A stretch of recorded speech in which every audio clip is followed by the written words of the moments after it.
Mes chers collègues, je vous propose de commencer notre commission de ce matin. Nous avons ce matin le plaisir d'accueillir Monsieur Jean-Bernard Lévy, que nous connaissons bien, président-directeur général d'EDF, pour nous entretenir avec lui de la riche actualité de son groupe et plus largement du secteur de l'énergie. Attendez, j'ai pas le bon. Voilà. C'est pas le bon. C'est pas grave. Monsieur le Président directeur général, c'est la 4e fois que nous vous entendons et que nous vous recevons depuis votre reconduction en 2018. Et je dois dire que ces dernières années, EDF n'a cessé d'occuper le devant de la scène, sa réorganisation ayant été présentée comme tantôt imminente et tantôt embourbée.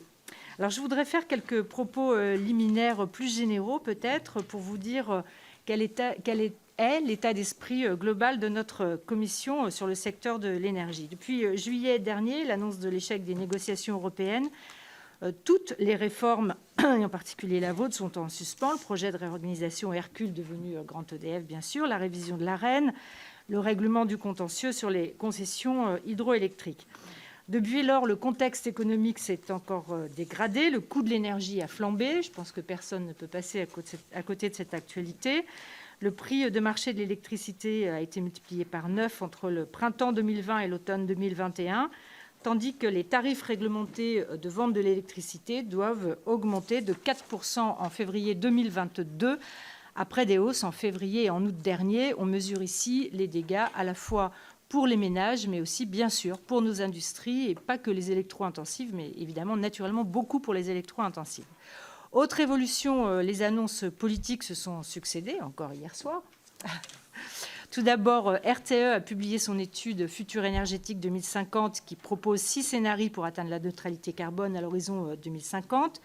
Et je constate d'ailleurs que ces scénarios, les scénarios les plus nucléarisés sont les moins émissifs et les moins coûteux. Pour nous, j'allais dire, ce n'est pas une surprise.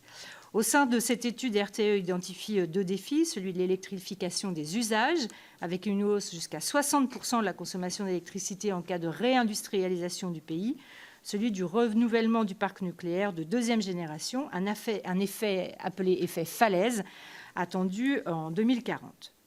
Pour relever ces défis, RTE propose notamment un scénario prévoyant 50 gigawatts d'électricité nucléaire, soit la moitié de notre mixte électrique. Ce scénario nécessiterait la prolongation des réacteurs existants jusqu'à 60 ans, la construction de 14 EPR et d'une, entre guillemets, capacité significative de SMR, je ne sais pas trop ce que ça veut dire, capacité significative, ainsi qu'un effort global de recherche et développement en direction de la fermeture du cycle du combustible. C'est très ambitieux.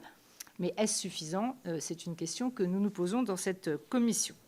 Autre annonce majeure, l'Autorité de sûreté nucléaire a validé le protocole de reprise des soudures de l'EPR de Flamanville, proposé par votre groupe, ouvrant la voie à un chargement du combustible d'ici fin 2002. C'est plutôt une bonne nouvelle. Enfin, l'exécutif a amorcé, et on l'a vu hier soir, un revirement de sa politique énergétique. Le Premier ministre a annoncé un bouclier tarifaire pour lutter contre la flambée des prix.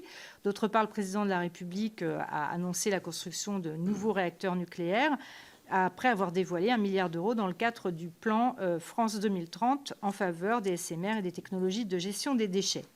Face à cette succession d'annonces, notre commission, je dois le dire, déplore le déficit, les difficultés de l'exécutif à prendre des décisions qui sont adaptées, pérennes dans le temps et anticipées, ce qui, pour vous, un industriel, doit être assez compliqué à gérer. Toutes les réformes ont été envoyées au prochain quinquennat, sans que l'on sache bien si la responsabilité, d'ailleurs, de l'échec des négociations européennes incombe à la Commission. On ne sait pas trop à qui ce renvoi incombe.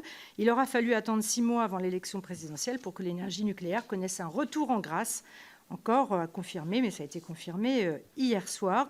Nous l'avions proposé pour notre part dès la loi énergie-climat de 2019, et Daniel Gremillet y reviendra peut-être, nos résolutions de 2020 et la loi climat-résilience de 2021, 3 occasions manquées et surtout 3 années perdues pour tout le monde. Il aura fallu attendre une dizaine d'interventions du Premier ministre et de son gouvernement pour aboutir à un bouclier tarifaire. un peu improvisée, dont la mesure phare consiste en l'attribution de 100 € aux ménages modestes. Nous l'avions suggéré dès notre plan de relance en 2020 et dans 2 textes budgétaires. À l'époque, le gouvernement l'avait repoussé. Enfin, il aurait fallu attendre l'été dernier pour que le Premier ministre reconnaisse que, je cite, « la croissance verte s'appuie sur l'hydroélectricité ». Nous l'avions affirmé dès notre proposition de loi de 2020, intégrée non sans peine à la loi climat-résilience de 2021. Que de temps perdu sur des sujets cruciaux dont la caractéristique est qu'ils méritent des réflexions et des stratégies de long terme, car ce sont des stratégies industrielles. Et je me félicite quand même que dans notre commission, et de façon quasi unanime, notre commission ait toujours tenu le même cap. Dans ce contexte, je souhaiterais vous poser 4 séries de questions, Monsieur le Directeur général. En premier lieu, où en sont les projets de réforme? Évidemment, ça ne vous étonnera pas que je vous pose cette question. Les projets de réforme du marché de l'électricité, les schémas envisagés sont-ils totalement abandonnés? Je veux parler ici de la réorganisation d'EDF, de ses 2 filiales vertes et bleues, de la constitution de la quasi-régie Azur et du relèvement du montant de l'Arenh. On sait que vous en êtes un fervent demandeur, évidemment. Donc, on parlait de 48 € le mégawattheure. En second lieu, quel est votre point de vue sur le retour en grâce de l'énergie nucléaire? Que pensez-vous du plan France 2023? Les 50 millions d'euros prévus pour le SMR sont-ils suffisants? On sait que les États-Unis, mais les États-Unis ne sont pas la France, hein, évidemment, en taille, annoncent 350 millions d'euros. Faut-il construire des SMR en France? Le projet Neward de votre groupe ayant d'abord été pensé pour l'export, me semble-t-il. Combien faut-il construire d'EPR? C'est le sujet du moment dans le nouveau nucléaire de France. 14 comme le scénario de RTE, davantage encore, moins. Et quid d'une hypothétique prolongation des réacteurs actuels jusqu'à leurs 60 ans. En troisième lieu, quelle appréciation portez-vous sur l'évolution de notre mix électrique? Que pensez-vous de l'étude publiée par RTE? L'hypothèse d'une réduction de 40% de notre consommation d'énergie qui la sous-tend est-elle crédible? Dans la mesure où cette étude prévoit une augmentation de 60% de notre consommation d'électricité, l'énergie nucléaire n'est-elle pas indispensable? Si oui, ne devrait-on pas revenir sur la trajectoire de réduction de cette énergie à 50% issue de la loi de transition énergétique de 2015? Quelle serait alors la juste part, à votre avis, de cette énergie dans la production électrique? En dernier lieu, quel jugement portez-vous sur la hausse des prix de l'énergie? Quelles sont, à votre avis, les causes qui sont derrière cette augmentation? Sont-elles conjoncturelles, structurelles, liées à la sortie de la crise Covid-19, liées à la transition énergétique, liées à la demande mondiale? Et bien sûr, j'ai l'audace de vous demander quelles seraient les solutions que vous préconisez. Voilà. L'esprit d'équipe. Merci, que vous recommanderiez. Voilà. Merci, Monsieur le Président. Pardon pour ce dérapage. Je vous laisse la parole, puis je passerai évidemment la parole à mes collègues, à commencer par Daniel Grémillet, président du groupe d'études énergie. Pardon, c'est là. C'est le bon bouton. Voilà, c'est le bon bouton. Voilà. Merci Madame la Présidente, Mesdames et Messieurs les sénateurs.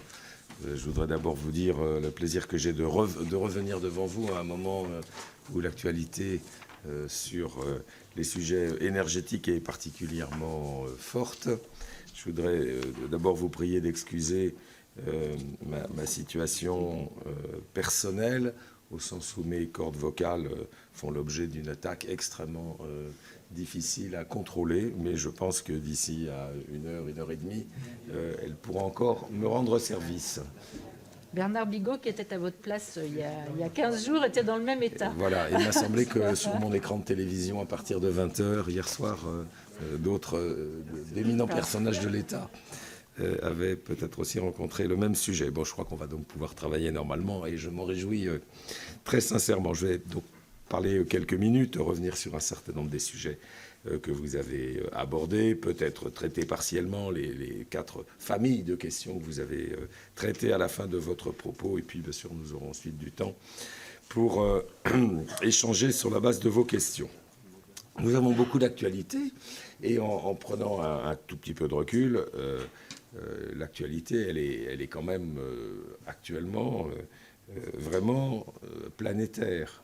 Et elle nous rappelle au niveau de la COP 26 à Glasgow, qui se termine dans 2 jours, qu'il y a la lutte impérieuse contre le réchauffement climatique. Elle nous rappelle l'ampleur du défi que représente le basculement de nos économies et de nos sociétés vers un monde neutre en carbone, qui aura quasiment cessé de brûler des énergies fossiles, mais elle nous rappelle aussi qu'il n'y a pas de consensus concret là-dessus. On a vu des pays qui ne donnent pas de réponse concrète, qui donnent des réponses tardives, et les équipes d'EDF qui sont présentes à la COP26, elles sont bien sûr convaincues de la justesse de la lutte contre le changement climatique, mais on voit bien que lorsqu'il s'agit de passer aux actes, ça reste difficile. Nous avons fait depuis 2 ans de ce sujet-là notre raison d'être, construire un avenir énergétique neutre en CO2, conciliant la préservation de la planète, le bien-être et le développement grâce à l'électricité, on va y revenir, et à des solutions et services innovants. C'est pour nous un engagement stratégique. Nous voulons inventer partout où nous sommes présents un nouveau modèle énergétique, moins émetteur de dioxyde de carbone, plus efficace, plus sobre, mais également plus respectueux de l'environnement. Il y a beaucoup de débats sur ce qu'on appelle les externalités de la transition énergétique. Il y a un point qui, je crois, rassemble la plupart des participants à la conférence de Glasgow, c'est qu'une grande part de la solution passe par l'électrification. Vous y avez fait allusion à travers le rapport que RTE a rendu public il y a une quinzaine de jours.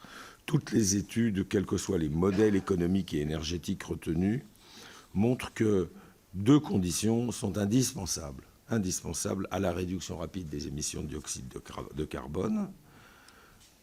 Une consommation plus sobre, plus efficace des énergies dans leur ensemble, et une migration très forte des énergies fossiles vers l'électricité décarbonée, car nous savons que des systèmes électriques importants peuvent fonctionner sans empreinte carbone.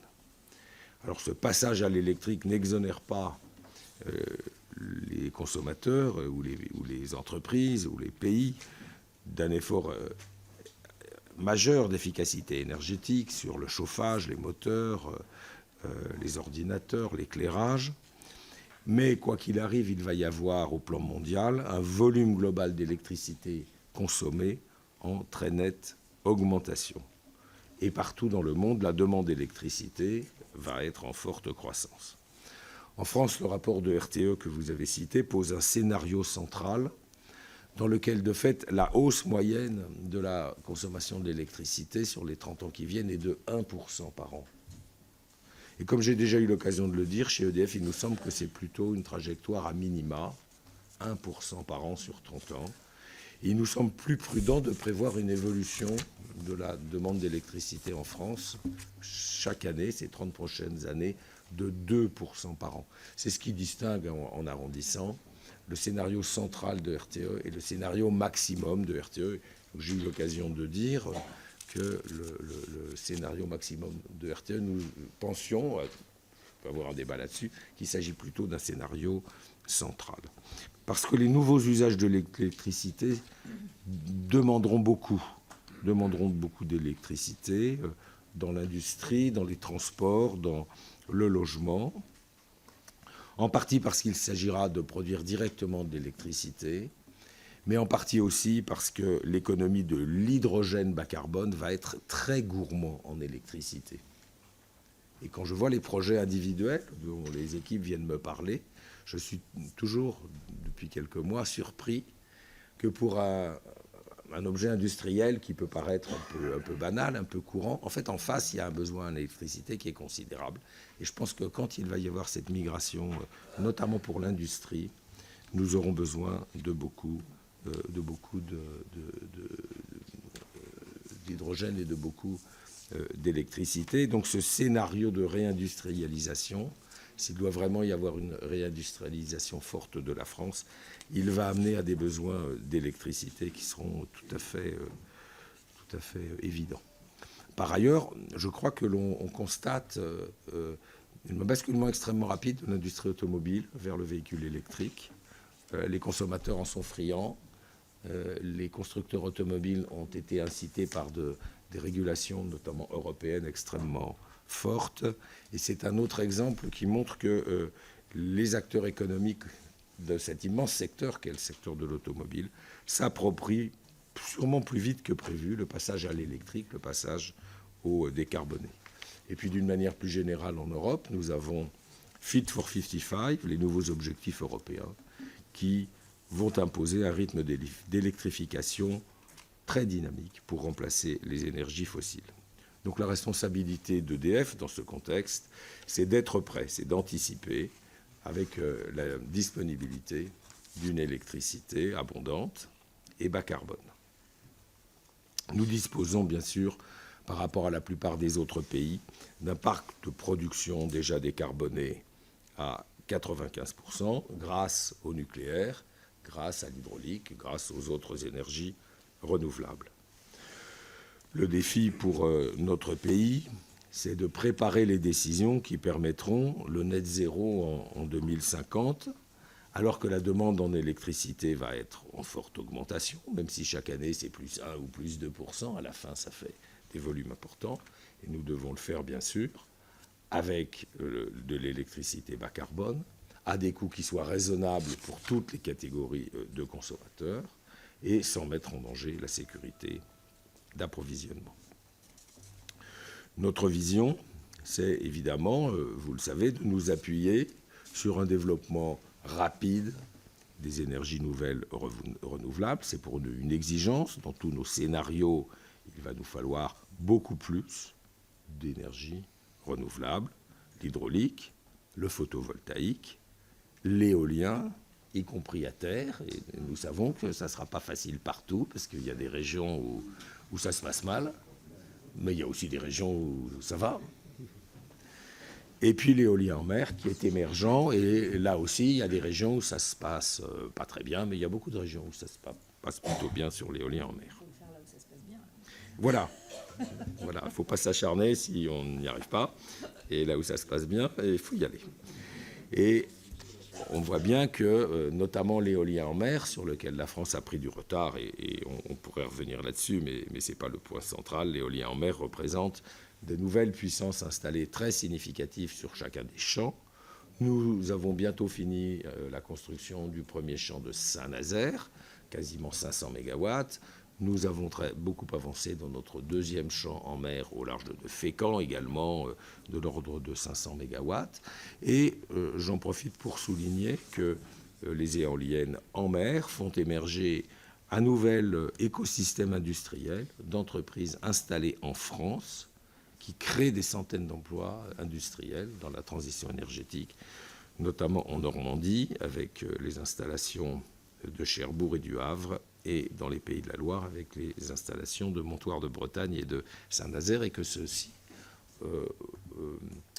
à l'opposé de ce qui s'est passé ces dernières années sur le photovoltaïque ou sur de l'éolien à terre, crée en France un socle industriel qui nous semble solide, durable, compétent, compétitif, et qui travaille aussi désormais à l'exportation.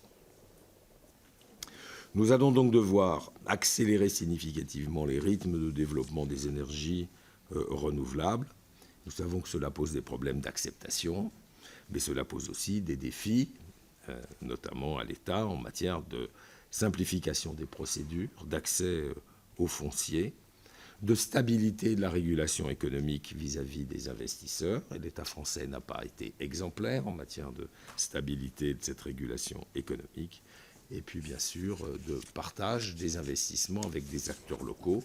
Je pense au financement participatif que nous allons déployer de manière systématique, qui vont, j'espère, permettre d'améliorer l'acceptation de nombreux projets.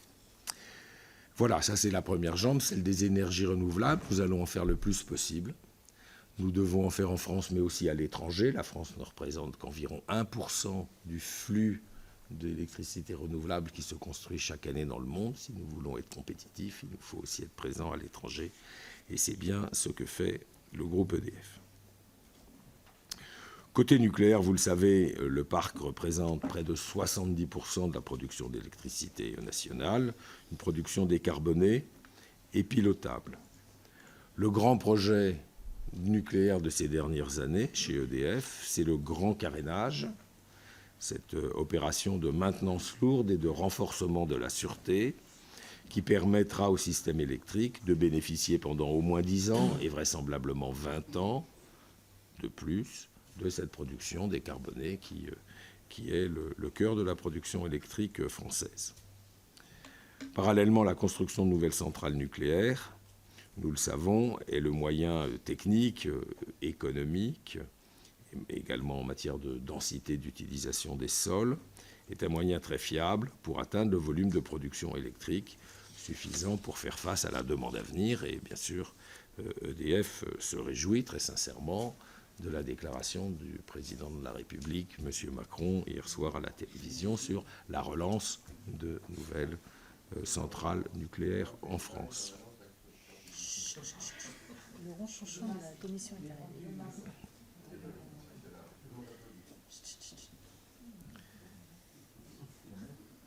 Inutile de vous dire que nous avons alerté sur le fait que les scénarios de RTE, qui ont été présentés fin octobre, lorsqu'ils présentent la possibilité de proportions très élevées d'énergie renouvelable, 90 voire 100% à un horizon de 30 ans ou de 50 ans, présentent d'énormes risques. Le premier, c'est en sommes-nous seulement capables, pouvons-nous tenir sur des décennies des rythmes annuels de développement d'énergie renouvelable infiniment plus élevés que ce que nous avons pu faire ces dernières années, et même plus élevés que ce que les meilleurs pays ont pu faire sur leur territoire.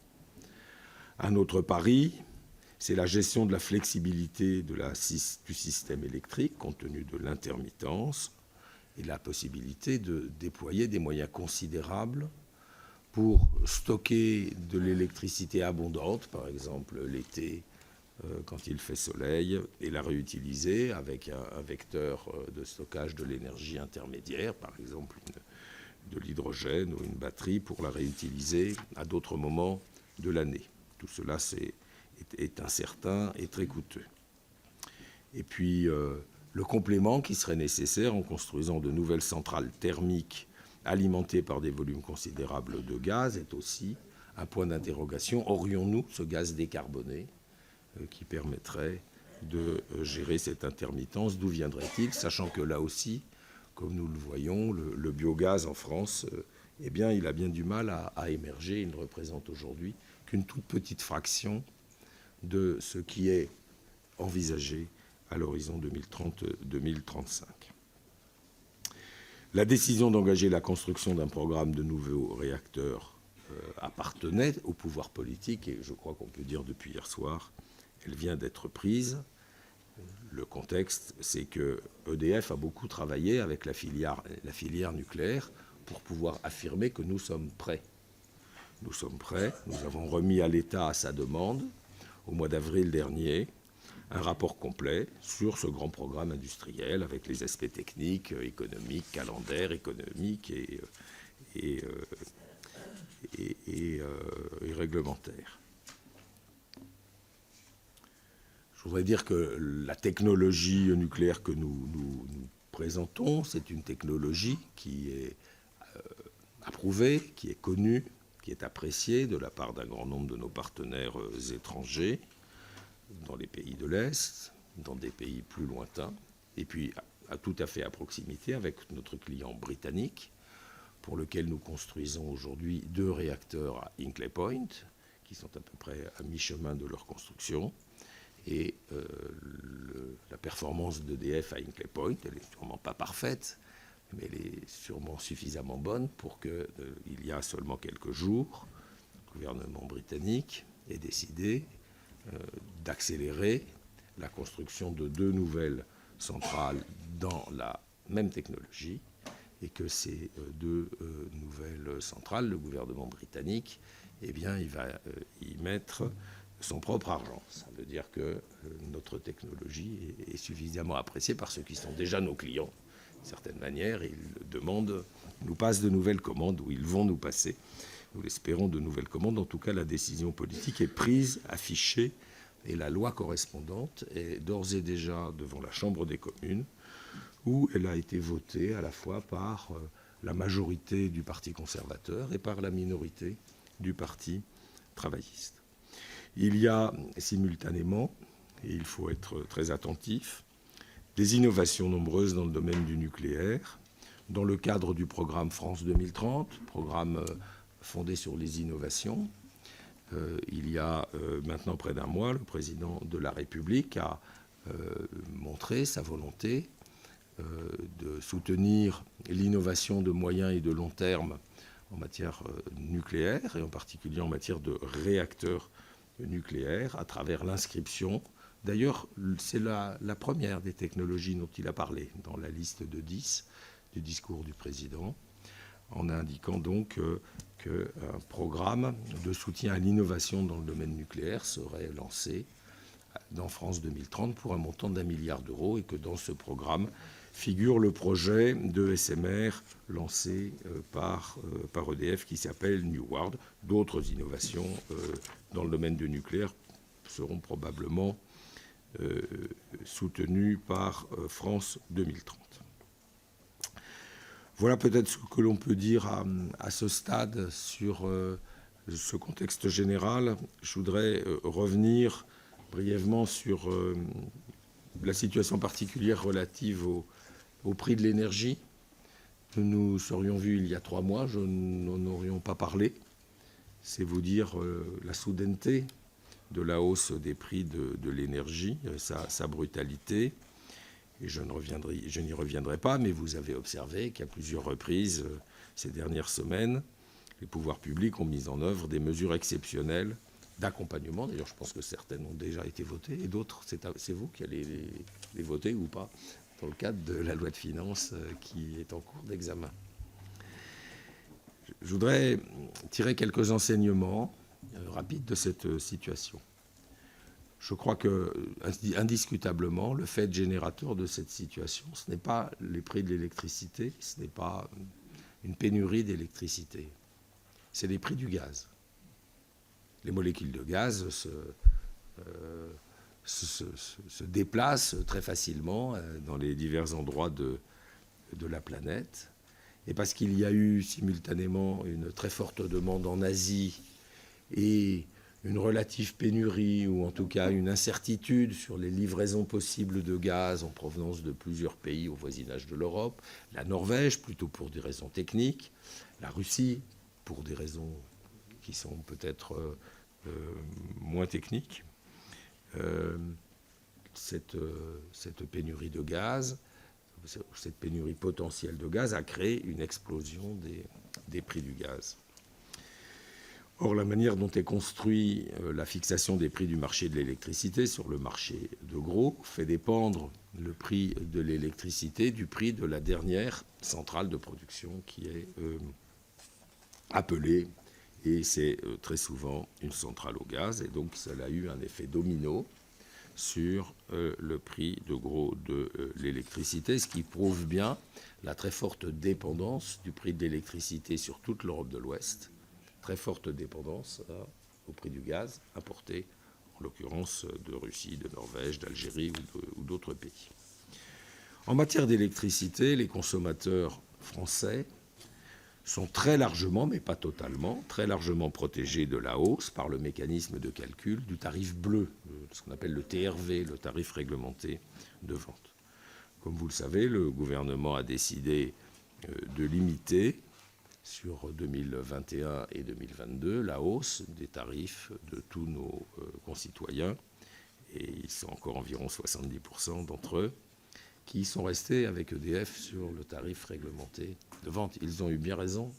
Ils ont un prix qui ne bouge pratiquement pas, et ils ont un fournisseur fiable.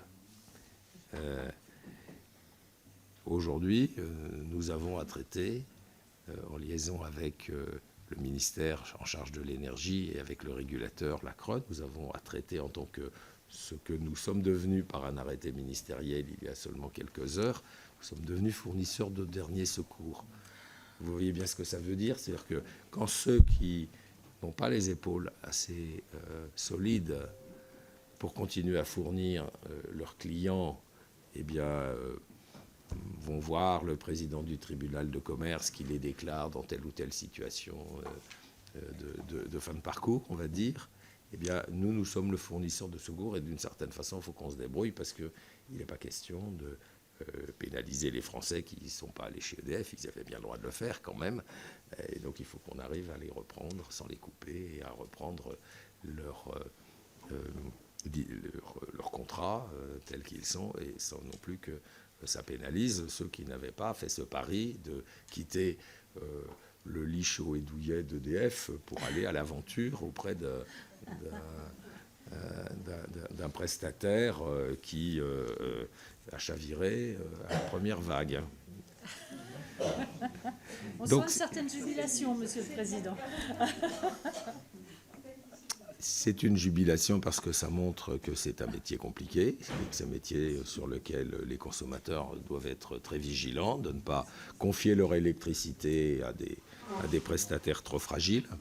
Ce n'est pas tellement une jubilation parce que les problèmes de gestion que cela pose pour éviter de couper des entreprises notamment, et quelquefois des particuliers, sont particulièrement lourds, puisque les lois de la République et les lois de l'Europe ne sont pas faites du tout pour ce genre de situation.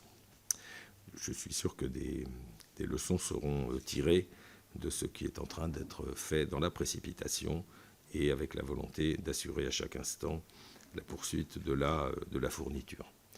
Plus généralement, et comme l'a dit d'ailleurs Monsieur le maire à plusieurs reprises ces derniers jours, on voit bien que le fonctionnement du marché est fragile en situation de forte volatilité, en situation de forte hausse des matières premières. En l'occurrence, c'est le marché du gaz qui en est la cause.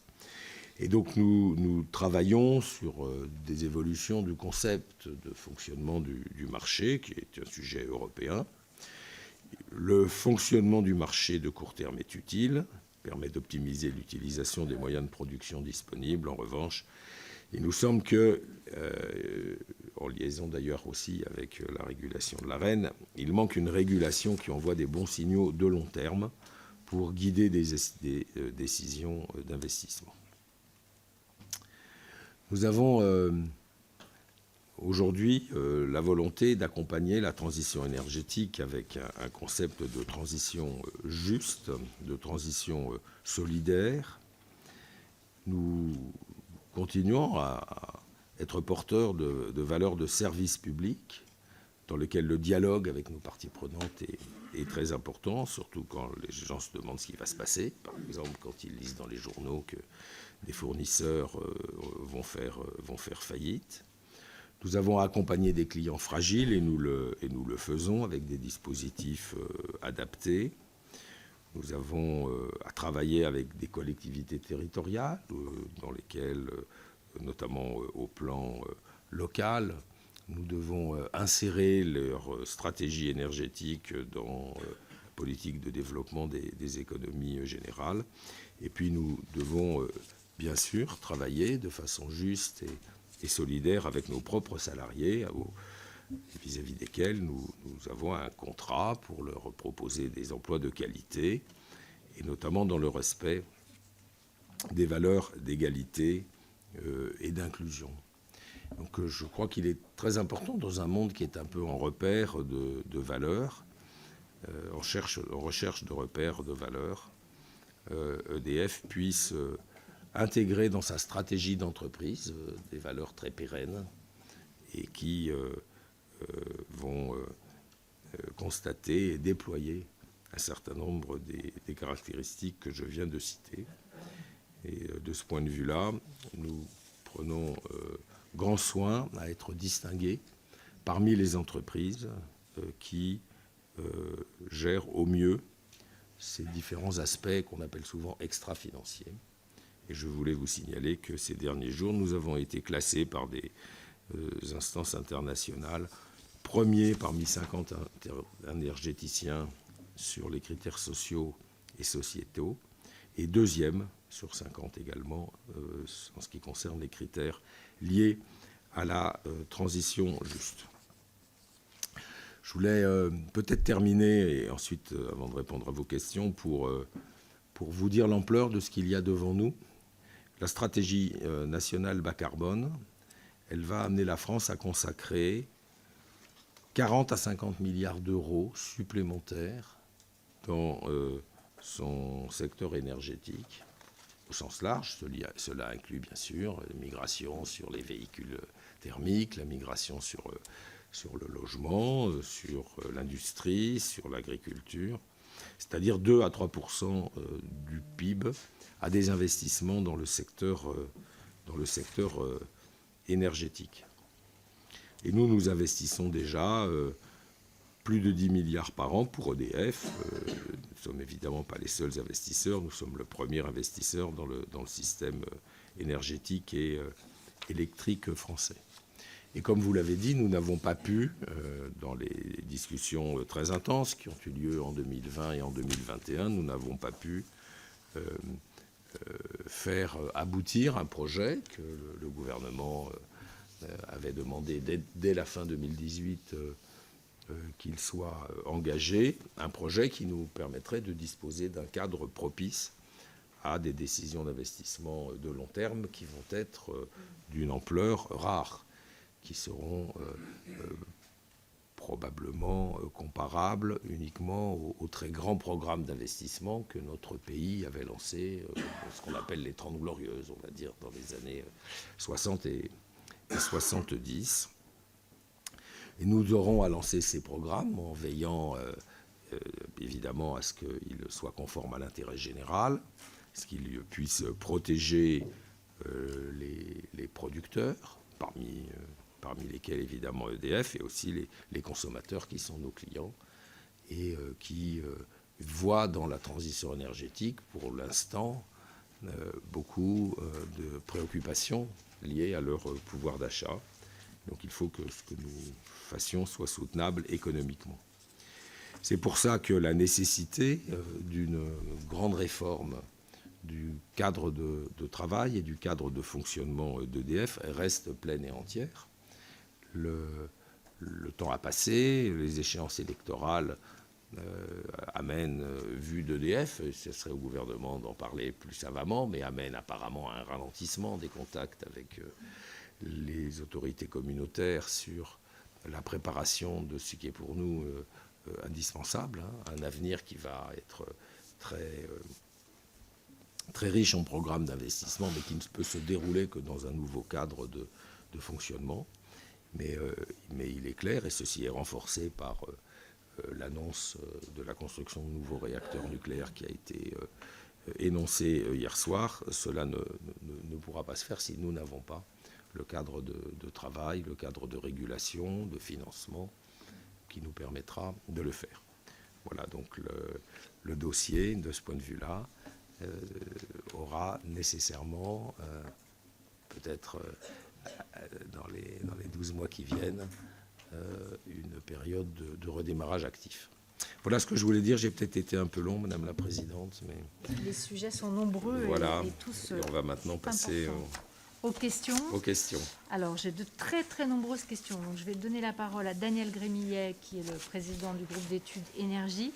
Et je vous demanderai peut-être de répondre à ces questions. Et ensuite, il y a pour l'instant 17 prises de parole. Donc, voilà, je demanderai à chacun de poser ses questions rapidement, voilà, de façon plus concise. Daniel.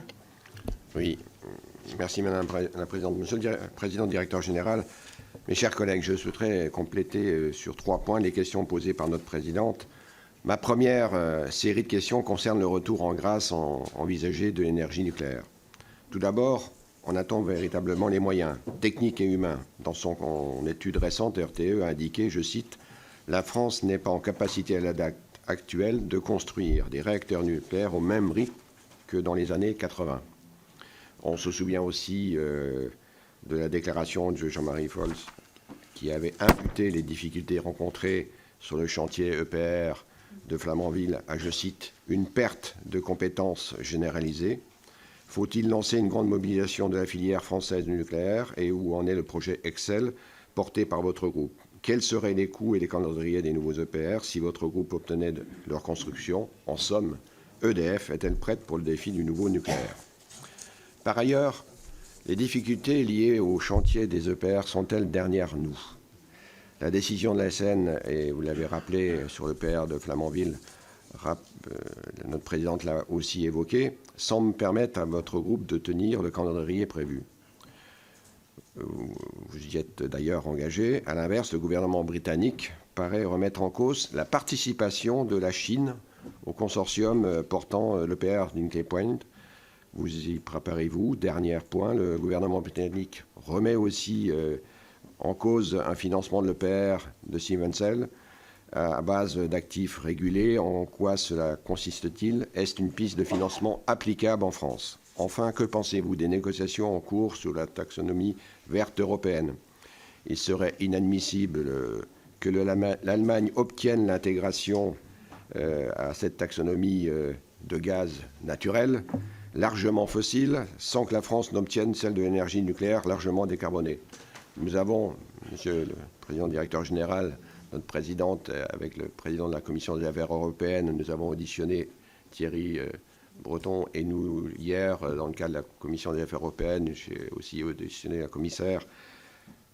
Et je suis stupéfait d'apprendre que nous ne serons pas dans le premier paquet, qu'on sera dans le deuxième paquet de l'acte délégué, non pas en 2021, mais en 2022, et que la qualification serait une énergie de transition au même titre que le charbon. Enfin, que le gaz, excusez-moi, mais...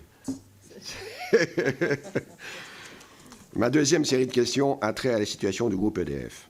D'une part, la hausse des prix de l'énergie signifie-t-elle un répit dans les difficultés financières de votre groupe?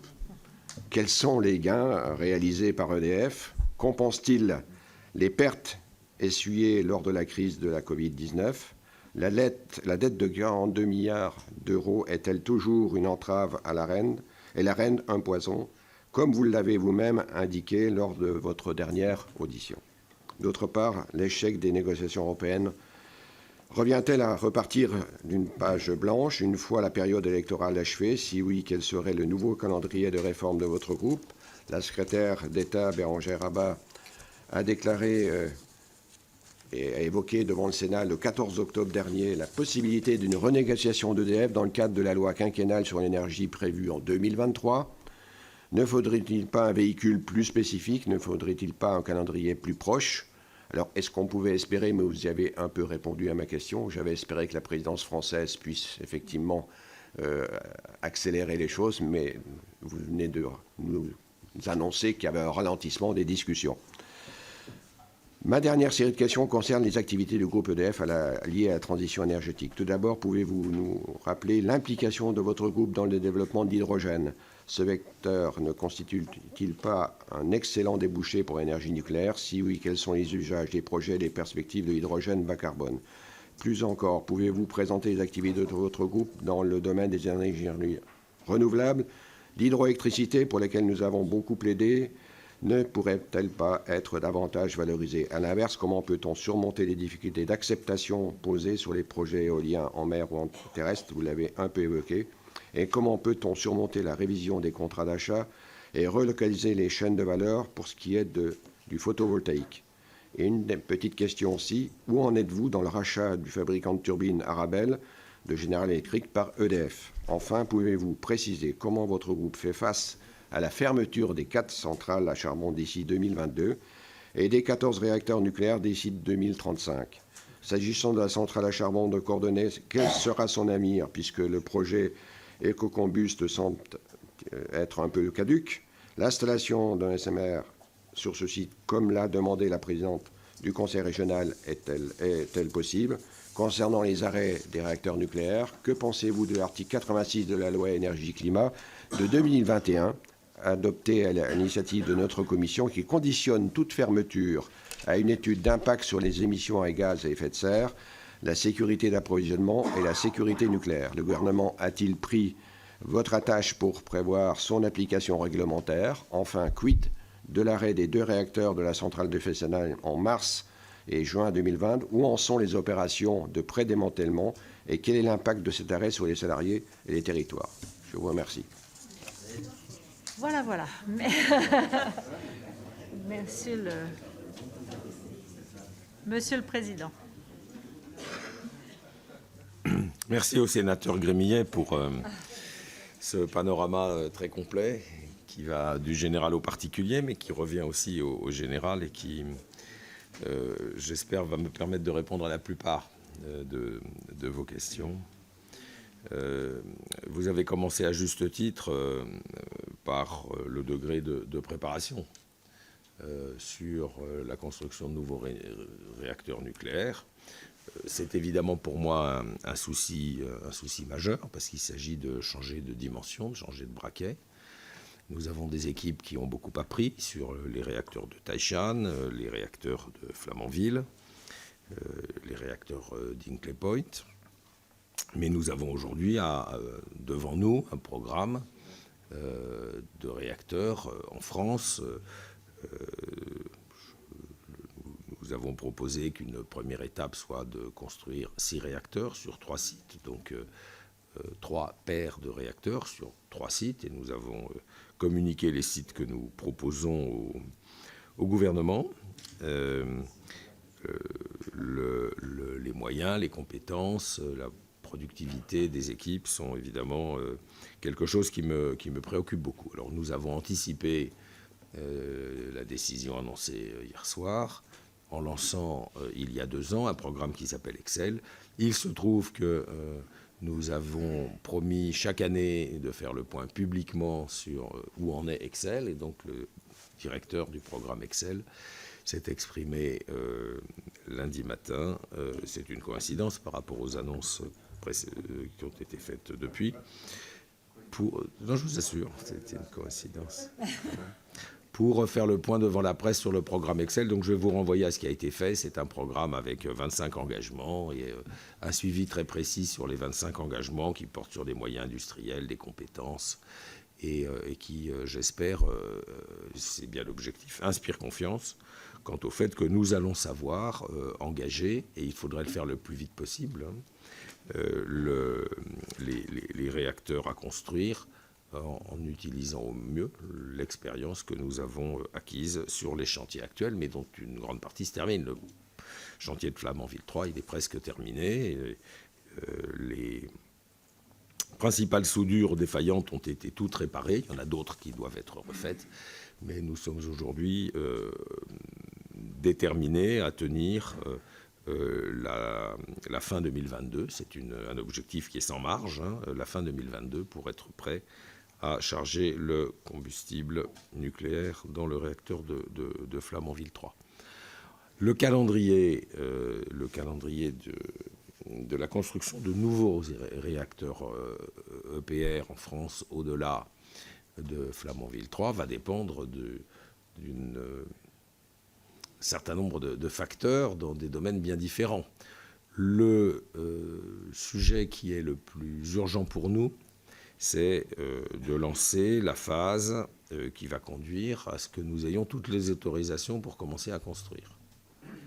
Et pour que nous ayons toutes les autorisations pour commencer à construire, eh bien, il nous faut des permis de construire, comme tout bâtiment qui doit se construire en France. Il nous faut des autorisations spécifiques parce que c'est du nucléaire, et donc on imagine bien que ce n'est pas pareil que construire n'importe quel bâtiment. Donc, ça, c'est assez lourd, hein. C'est un peu plus compliqué, on ne va pas rentrer dans les détails. Et ça, c'est vraiment sur le chemin critique. Donc l'engagement des premières mesures qui nous permettront d'obtenir le moment venu un permis de construire et, disons-le, un permis de créer une installation nucléaire sur, en l'occurrence, le premier site retenu, qui est, comme chacun le sait, le site de Panly, près de Dieppe, en Normandie. C'est vraiment ce qu'il y a sur le chemin critique. Mais nous devons, en parallèle, évidemment, préparer les chantiers, retenir des prestataires, améliorer ou vérifier les compétences de ces prestataires, obtenir des documents de l'autorité de sûreté, même si une grande partie du travail a déjà été faite, un document d'une autorité de sûreté validant la conception, les moyens que nous mettons en phase de construction et plus tard en phase d'exploitation pour assurer la sûreté du réacteur. Et puis nous devons aussi régler les problèmes qui sont liés à la régulation, quelle sera la nature des recettes finalement de ces réacteurs. Et puis je crois que j'en aurais fini, mais j'ai oublié d'autres aspects peut-être moins importants que les 6 ou 7 que j'ai cités là. Nous devons aussi, c'est très important, regarder comment tout cela peut se financer, puisque chacun sait qu'EDF est extrêmement endetté et qu'il s'agit de programmes dans lesquels les dépenses sont tôt et les recettes sont tard. hein. Nous dépensons beaucoup d'argent sur une bonne dizaine d'années. Puis ensuite, nous aurons de belles recettes, mais sur la période suivante, entre le début de l'exploitation et les 60 années, ou peut-être davantage, de l'exploitation du réacteur. Donc tout ça est un immense programme qu'il s'agit de construire, de mener à bien, d'organiser. Et cette organisation, elle relève de façon très prépondérante d'EDF, mais il faut bien le dire aussi qu'elle relève aussi de l'État, qui pour l'instant n'avait pas de feu vert politique pour engager ce programme. De ce point de vue-là, nous allons pouvoir nous inspirer de la manière dont d'autres pays voisins ont lancé des projets nucléaires récemment. Alors il y a la Hongrie qui a obtenu de l'Union européenne le feu vert pour lancer la construction de 2 réacteurs. Puis il y a bien sûr la Grande-Bretagne qui est certes sortie de l'Union européenne, mais elle avait obtenu l'accord de l'Union européenne avant le Brexit sur la construction des 2 réacteurs de Hinkley Point. Et puis elle est en train d'engager la construction de 2 réacteurs qu'elle va nous confier à Sizewell dans le cadre d'un mode de régulation, d'une organisation qui est très spécifique et qui, comme je l'ai dit tout à l'heure, est en phase d'approbation par le Parlement, par les 2 chambres britanniques. Donc voilà ce que je voulais dire un peu sur ces sujets-là. Ensuite, vous aviez un ensemble de questions sur des sujets très importants. J'essaie de répondre rapidement. Nos résultats vont s'améliorer avec la hausse des prix, mais ils vont s'améliorer d'une manière qui n'est pas spectaculaire et qui est très progressive. Pourquoi la manière n'est pas spectaculaire ? Eh bien parce que nous vendons énormément de l'électricité que nous produisons au prix de la Reine. Le prix de la Reine, il est à 42, il n'a pas changé depuis 10 ans. Alors, nous avions un manque à gagner parce que le prix de marché était à 50 ou 60. Nous le vendons à 42. Il y avait un manque à gagner. Et puis aujourd'hui, le prix est autour de 125, je crois. Alors, je ne sais plus comment vous dire la situation de détresse qui est la nôtre, de ne pas pouvoir vendre plus cher quelque chose qu'on nous force de vendre au tiers de son prix, tel qu'il est conclu par les marchés.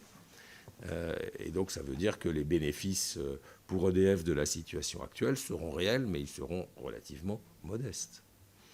Deuxièmement, ceci se fait dans le temps, puisque contrairement à certains fournisseurs, à quelques opérateurs de marché dont on voit bien que la fragilité résulte de leur imprudence sur les marchés, nous nous couvrons nos ventes à l'avance, c'est-à-dire que nous vendons sur une période de 24 mois une année donnée.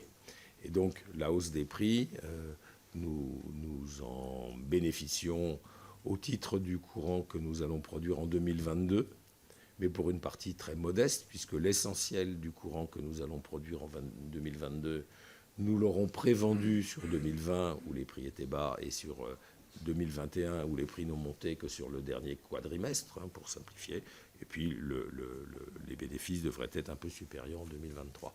Donc oui, il va y avoir dans les comptes d'EDF un relâchement, mais très relatif. Il ne faut pas non plus en exagérer l'ampleur de la pression de l'endettement.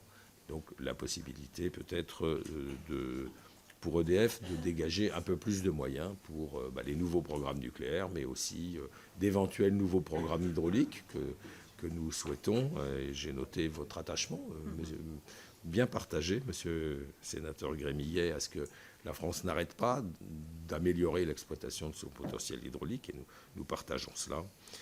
Et puis, bien sûr, dans le domaine des énergies renouvelables.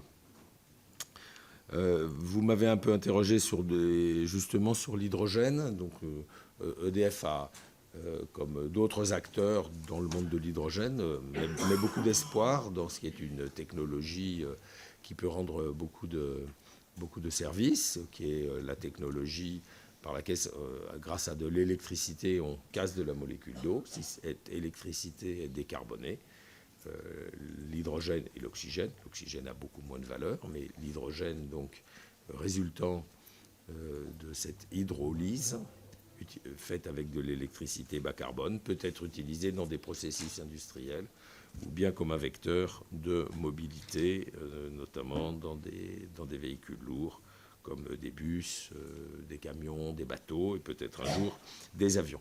Donc nous souhaitons nous-mêmes, et nous sommes organisés pour être un acteur de ces chaînes d'hydrogène. Donc pour vous dire en 2 mots, parce que le temps passe, nous sommes présents dans quelques très grands projets de décarbonation de l'hydrogène utilisé sur des grandes plateformes industrielles, avec de l'hydrogène décarboné que nous saurions produire. Et puis nous commençons aussi dans différentes zones du territoire à produire avec des partenaires de l'hydrogène à destination des flottes locales. Et j'étais par exemple à Auxerre il y a un petit mois pour inaugurer ce qui est probablement la plus grosse installation commerciale de vente d'hydrogène, avec les premiers bus à hydrogène, fournis d'ailleurs par une société qui vient d'Albi, vous voyez, avec des bennes à ordures qui vont pas tarder à arriver, et puis dans 2 ans, des trains diesel que la SNCF va remplacer par des trains à hydrogène. Donc il y aura une fourniture d'hydrogène pour ces différentes... voilà. Et des opérations comme celle d'Auxerre, elles se multiplient aujourd'hui en France, et EDF, il y a une part de marché très, très significative. Ensuite, en ce qui concerne l'éolien et le photovoltaïque, oui, nous sommes très conscients de la difficulté qu'il y a à faire accepter des projets éoliens en France, en particulier à terre. En mer, je crois que quand les projets sont bien préparés, en tout cas c'est ce que nous voyons sur Saint-Nazaire et sur Fécamp, les projets se déroulent avec un bon consensus local. Je le répète, je crois qu'il est important pour l'éolien en mer qu'il puisse s'appuyer sur des chaînes de production de pales, de turbines, de mâts, qui puissent, et puis toute l'ingénierie et l'assemblage de ces éoliennes qui puissent autant que possible être en France. Et donc c'est je crois, une réussite du programme offshore français d'avoir créé cela.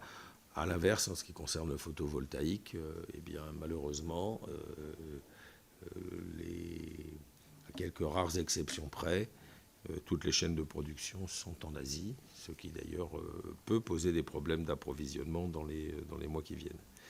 Et puis quelques mots en réponse à vos questions sur différents sujets industriels. Nous avons en effet engagé des discussions préliminaires pour voir dans quelle mesure on pourrait retransférer dans les secteurs nationaux, dans le secteur public national, peut-être chez EDF, la maîtrise des turbines Arabelle, qui sont des turbines qui sont mises au bout de la chaîne, à l'intérieur d'une centrale nucléaire, et qui aujourd'hui font travailler des usines principalement en France à Belfort. Et donc c'est un sujet qui aujourd'hui n'a pas encore abouti, mais qui est à l'ordre du jour.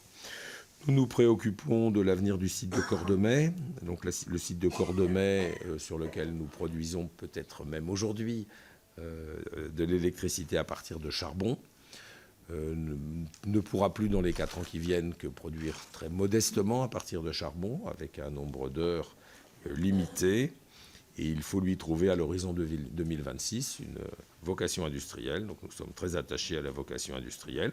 Nous avions un projet dit éco-combuste qui n'a pas pu aboutir, mais d'autres projets peuvent voir le jour. Certains peuvent être liés à l'hydrogène, certains peuvent être liés à la préparation sur le site d'un petit réacteur modulaire, un SMR, comme l'a demandé la présidente de la région, Madame Morancet. Et donc c'est quelque chose sur lequel nous allons nous pencher en relation avec l'État et avec les collectivités locales. Et enfin, en ce qui concerne le site de Fessenheim, eh bien, en 2020, en effet, les 2 unités se sont arrêtées de fonctionner. La première à la fin de l'hiver et la deuxième au mois de juin 2020. Et donc les opérations se déroulent normalement, c'est-à-dire que le site reste un site nucléaire. Il y a des matières nucléaires qu'il faut traiter, qu'il faut ensuite envoyer vers les différents endroits où elles vont être stockées, pour certaines.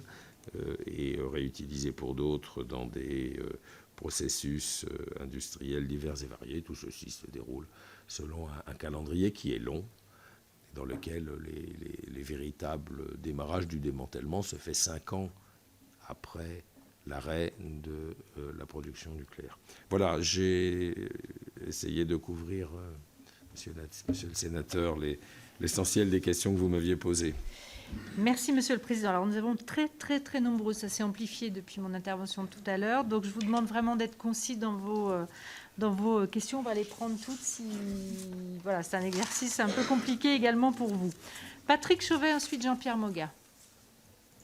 Merci, Madame la Présidente, Monsieur le Président Directeur Général. Merci de votre présence. Quelques questions, notamment dans le cadre des négociations européennes sur les réformes du marché de l'électricité. Quels dossiers ont causé le plus de friction? Est-ce le projet de réorganisation d'EDF, la révision du mécanisme de l'accès régulé à l'énergie nucléaire historique, l'application aux concessions hydroélectriques du régime de la quasi-régie? Y a-t-il un domaine ou un point particulier qui explique l'échec des négociations en juillet dernier? D'autre part, le 14 octobre dernier, la secrétaire d'État Bérangère Abba a indiqué devant le Sénat que la quasi-régie restait l'option préférentielle pour sortir du contentieux européen afférent aux concessions hydroélectriques. Est-ce également l'option préférentielle d'EDF? D'autres solutions sont-elles étudiées par le groupe? Dans le cadre d'échanges entre la Commission européenne et le gouvernement, plusieurs dispositifs avaient été envisagés. La prolongation des concessions par travaux, le regroupement des concessions, la constitution de sociétés d'économie mixte hydroélectrique, l'allotissement des concessions par paquet. Quel est votre point de vue sur ces dispositifs? Sont-ils de nature à clore le contentieux européen? Certains d'entre eux, revenant à accepter une forme d'ouverture à la concurrence, sont-ils suffisamment protecteurs de notre patrimoine hydraulique? Merci à vous. Merci. Jean-Pierre Moga, ensuite Jean-Claude Tissot. Merci, Madame la Présidente. Monsieur le Président, directeur, je mets mon micro. La transition écologique et énergétique française se joue également au niveau européen. L'échelle continentale est pertinente afin d'agir sur des enjeux mondiaux. L'Union européenne a réaffirmé de fortes ambitions sur le climat. S'il n'y a pas d'ambiguïté sur les ambitions environnementales de l'Union européenne, ces tergiversations sur l'intégration de l'énergie nucléaire dans la taxonomie laissent planer un doute sur son soutien aux énergies décarbonées. Depuis les années 1970, l'énergie nucléaire a contribué à éviter les émissions de gaz à effet de serre de façon significative à hauteur de 63 gigatonnes de CO2 au niveau mondial. Dès lors, les flux financiers européens doivent pouvoir être guidés vers la recherche et la production d'énergie nucléaire, alors que les horizons ouverts par le nouveau nucléaire, que ce soit les réacteurs à sel fondu, les réacteurs SMR ou encore la fusion nucléaire, offrent des perspectives plus qu'encourageantes. L'enjeu de l'intégration nucléaire dans la taxonomie européenne est de taille pour EDF. Monsieur le Président Directeur Général, quel est l'état des négociations relatives à la taxonomie? Quelle est votre appréciation de ces négociations? Enfin, quels sont vos espoirs pour que le nucléaire soit intégré dans un acte délégué de la Commission? Je vous remercie. Merci Jean-Pierre. Jean-Claude Tissot, ensuite Daniel Laurent. Merci Madame la Présidente, Monsieur le Président Directeur Général. D'abord, merci pour les propos que vous avez tenus jusque-là. J'ai quelques questions à vous poser sur l'avenir du groupe EDF et sur la situation du marché de l'énergie en France et en Europe. Tout d'abord, vous l'avez déjà partiellement évoqué, mais nous savons tous que le projet Hercule, devenu Grand EDF, sera sans doute repris une fois les échéances électorales passées. Et à ce sujet, j'ai deux questions assez directes et simples. Est-ce que le statut des salariés sera intégré à ce nouveau projet ou sera-t-il laissé de côté comme il l'a été depuis 2018? Et si un nouveau projet est présenté, quand les syndicats du groupe EDF en auront-ils connaissance? Ça, c'est deux questions assez précises. Ensuite, en lien avec le contexte actuel et la très forte hausse des prix des énergies, j'aurais aimé connaître votre avis sur l'impact de la libéralisation du secteur de l'énergie sur la facture d'énergie des consommateurs. A-t-elle vraiment permis de baisser les prix et d'accroître la transparence ou au contraire, a-t-elle conduit à augmenter la vulnérabilité des ménages et des entreprises face aux évolutions des prix du marché? Et enfin, une dernière question, assez rapide aussi. Vous avez fait état presque de votre désarroi face à la reine. Mais finalement, quel est votre avis? Comment souhaiteriez-vous voir évoluer l'Arenh? Son prix doit-il être réévalué? Et en contrepartie, son plafond ou son périmètre doit-il être modifié? Merci, Monsieur le Président. Merci Jean-Claude. Daniel Laurent, ensuite Franck Ménonville. Madame la Présidente, Monsieur le Président, concernant la mobilité électrique, la programmation pluriannuelle de l'énergie vise 4,8 millions de véhicules électriques et hybrides et le plan de relance prévoit 100 000 points de charge d'ici fin 2021. À ce jour, où en est-on? En 2018, le groupe EDF lançait son plan en mobilité électrique. Votre ambition était de devenir leader mondial de la mobilité électrique d'ici 2022. Même question, où en est-on? Le rapport du GIEC en août, vous l'avez cité tout à l'heure, à la COP26 en novembre, un seul mot d'ordre, il faut accélérer la transition écologique. Sur la question des énergies renouvelables, nous constatons que les élus et leurs administrés, vous l'avez très justement dit tout à l'heure, deviennent de plus en plus réticents aux projets d'installation d'éoliennes. Et moi, je le sais parce que j'ai un département justement où il y a une quantité phénoménale en Charente-Maritime d'éoliennes très nuisibles en raison de seuils de saturation, d'incidences sur le patrimoine bâti et paysager et de nuisances pour les habitants. Tous les projets font l'objet de contentieux. Dans mon département, le débat public sur le projet d'éolien en mer, au large de l'île d'Oléron, suscite de fortes oppositions des acteurs économiques concernés et des citoyens.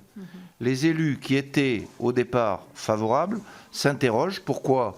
Tout simplement parce que le projet initial a été triplé et les pêcheurs, bien sûr, ont pratiquement des contraintes difficiles à supporter dans cet environnement. Donc le photovoltaïque fait aussi l'objet de moins de réticences, du moins pour le moment. Que pensez-vous du développement de l'agrivoltaïsme qui tend vers une synergie entre production solaire et agricole? Merci Daniel. Franck Ménonville, ensuite Franck Montaugé. Merci Madame la Présidente. Monsieur le Président, ma question porte sur les SMR et notamment la stratégie de votre groupe en la matière.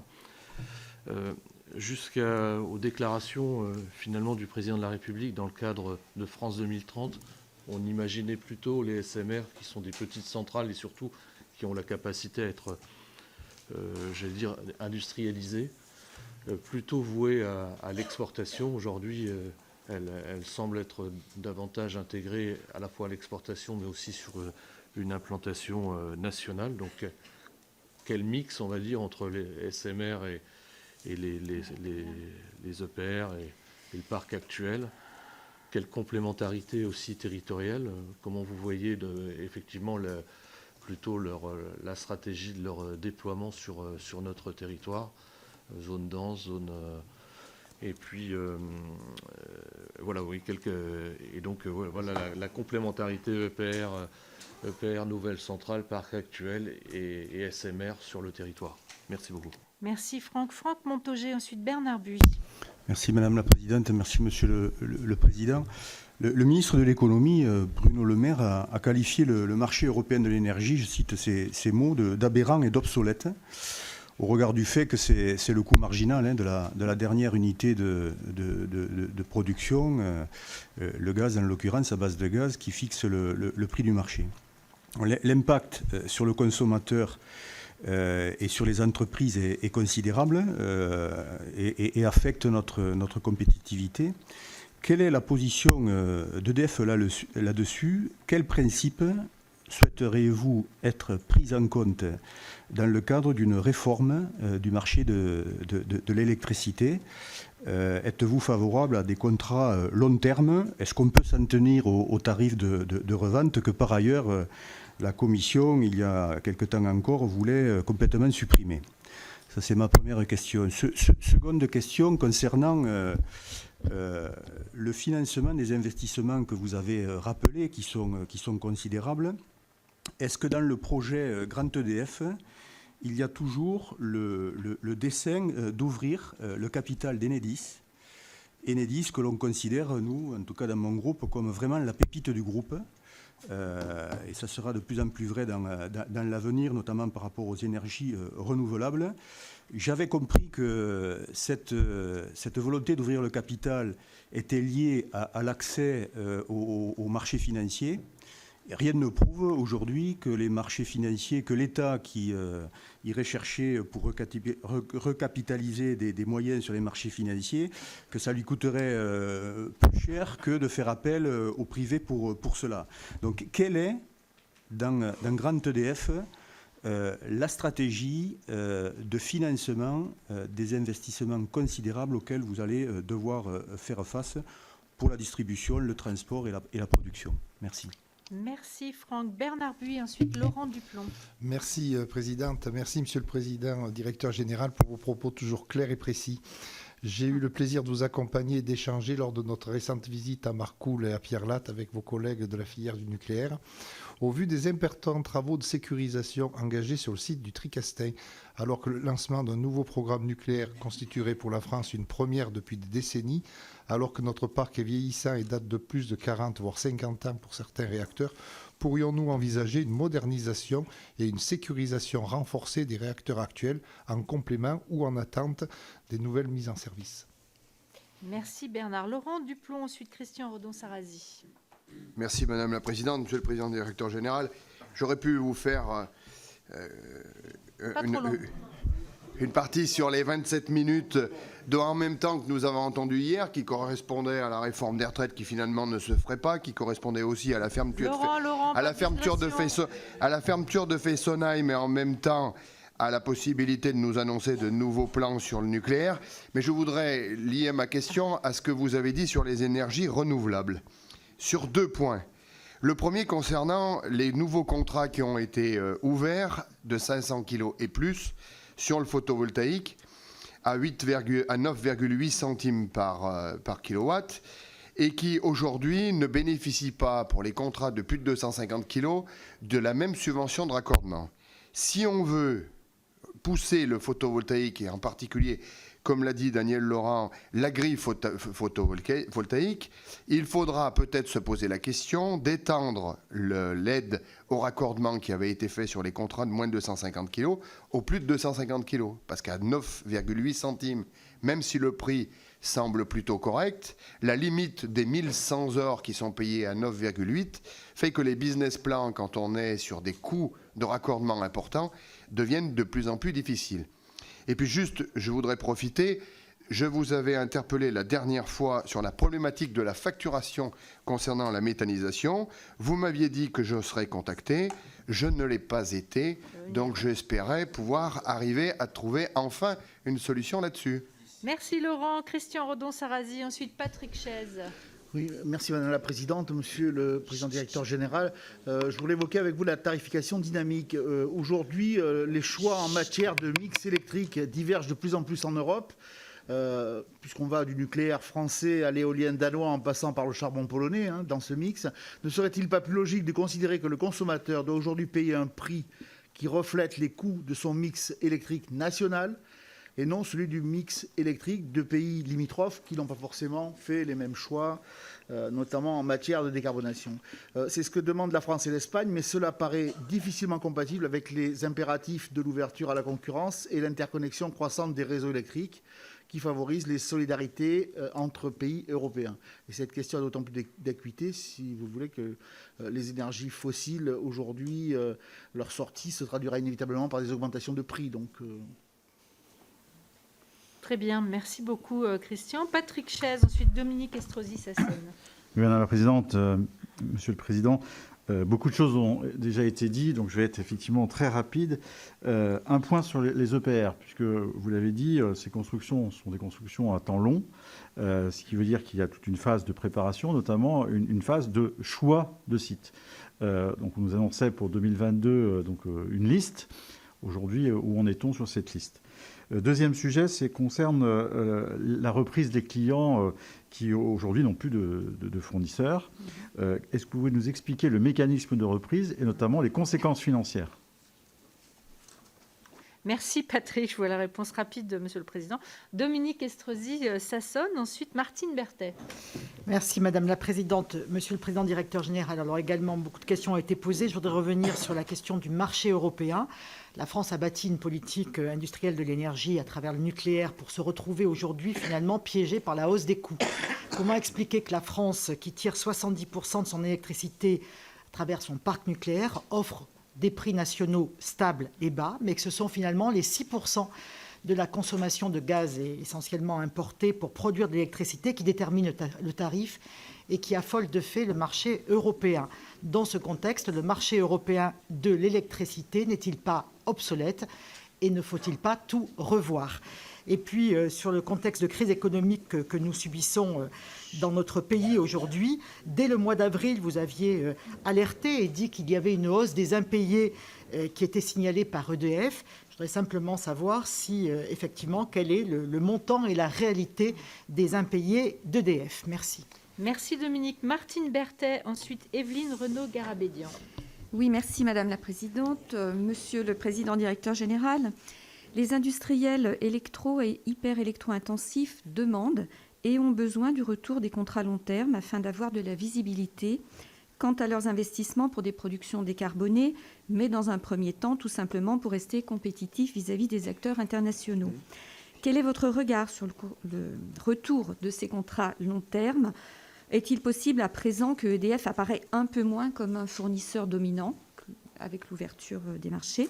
Et pouvez-vous également, alors je rejoins une question qui a déjà été posée, nous parler de la partie azur du projet Hercule qui concernait l'hydroélectricité et les concessions des barrages ? Ce projet est-il abandonné complètement ? Merci. Merci Martine. Evelyne Renaud-Garabédian, ensuite Daniel Salmon. Merci Madame la Présidente. Monsieur le Président Directeur Général, je souhaitais vous interroger aujourd'hui sur la filière nucléaire. Il y a quelques jours, la presse a annoncé que la Chine envisageait de construire d'ici à 15 ans 150 nouveaux réacteurs et une trentaine pour les pays de la soie, et notamment le Pakistan. Les Chinois affichent également qu'ils envisagent d'en faire une véritable industrie. Ils veulent proposer des packages y comprenant les financements. Je rappelle que le financement représente dans certains cas 2 tiers de l'addition finale.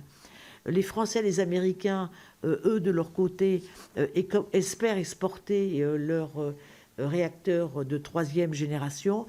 Or, aujourd'hui, seuls les Chinois sont capables de les mettre en service rapidement. Il y a des conditions financières de kilowatts électriques beaucoup plus faibles, en termes de délai également, en termes de prix. Pouvez-vous m'indiquer quelle est la stratégie du groupe EDF pour faire face à la dynamique chinoise, pour faire baisser nos prix et nos délais ? Merci. Merci Evelyne. Daniel Salmon, ensuite Sylviane Noël. Merci Madame la Présidente, Monsieur le Président Directeur Général. Bon, d'abord, je me réjouis qu'aujourd'hui on partage ce souci d'une société décarbonée. C'est très bien, c'est dommage qu'on ait perdu 40 ans et qu'on soit surtout focalisé sur une société du gaspillage et non de la sobriété. Ceci étant, revenons au présent. Dans tous les scénarios RTE, il y a un développement fort, voire massif des énergies renouvelables. Quelle part pense prendre EDF dans ce développement ? Concernant l'EPR, bon, de l'avis de beaucoup, c'est un fiasco industriel. Pouvez-vous nous dire quel sera le coût prévu des prochains EPR et à combien sortira le mégawattheure de ces centrales, de ces nouvelles centrales? Et puis, pouvez-vous m'expliquer un peu ce volte-face, puisqu'on était parti de réacteurs qui faisaient 900 mégawatts et aujourd'hui, on parle des SMR. Entre-temps, 900 mégawatts, on était passé à l'EPR 1600 avec économie coût d'échelle. Et tout à coup, on repart vers des plus petites structures, des unités qui vont disséminer le risque nucléaire un peu plus dans le pays. Et pouvez-vous me dire à combien estimez-vous la sortie du mégawattheure des SMR? Et en quelle année, potentiellement, cela pourrait sortir? Dernière question, pouvez-vous nous faire un petit point d'étape sur Cigéo et puis le coût réévalué à l'heure actuelle? Merci. Merci Daniel. Sylviane Noël, ensuite Fabien Gay.